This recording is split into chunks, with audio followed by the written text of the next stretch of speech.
आदरणीय अध्यापक गण और मेरे प्रिय साथियों, आज मैं परिस्थितियों का प्रभाव और आत्म जागृति विषय पर अपने विचार व्यक्त करना चाहता हूं। जीवन में हर व्यक्ति किसी न किसी परिस्थिति से गुजरता है। कुछ परिस्थितियां हमें आगे बढ़ने की प्रेरणा देती हैं, तो कुछ हमें तोड़ने का प्रयास करती है। लेकिन सच्चाई यह है कि हमारी तकलीफों का मूल कारण परिस्थितियां नहीं, बल्कि हमारा दृष्टिकोण होता है। मुझे जीवन में कई कठिनाइयां झेलनी पड़ी। परिस्थितियों ने मुझे बार बार परेशान किया। मेरे अपने मुझसे दूर हो गए और हर एक क्षण दुख में बीता। मैं बार बार सोचता रहा, आखिर मेरा स्वभाव ऐसा क्यों बना? क्यों मैं हर समय दुख और निराशा से घिरा रहा? उत्तर एक ही था, मैंने खुद को परिस्थितियों के अधीन कर दिया था। मैं अपनी तकलीफों का कारण खुद था, क्योंकि मैं यह मानता रहा कि परिस्थितियां ही मेरे जीवन की दिशा तय करेंगी। लेकिन जब तक हम खुद को परिस्थितियों के हवाले कर देते हैं, तब तक हम एक कठपुतली की तरह नाचते रहते हैं।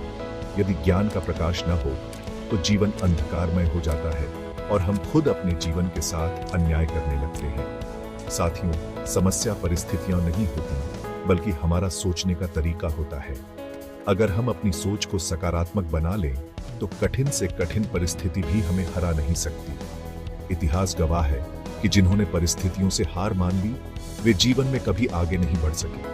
लेकिन जिन्होंने अपनी सोच को बदला, उन्होंने दुनिया में नया इतिहास रच दिया। इसीलिए मैं आप सबसे यही कहना चाहता हूं कि ज्ञान अर्जित करें, आत्मबोध से जुड़े और खुद को परिस्थितियों से ऊपर उठाएं। जीवन में कठिनाइयां आएंगी, लेकिन हमें उनसे डरना नहीं, बल्कि उनसे सीखना है। यदि हमने अपने मन को समझना शुरू करना सीख लिया, तो कोई भी परिस्थिति हमें कभी परास्त नहीं कर पाएगी। धन्यवाद।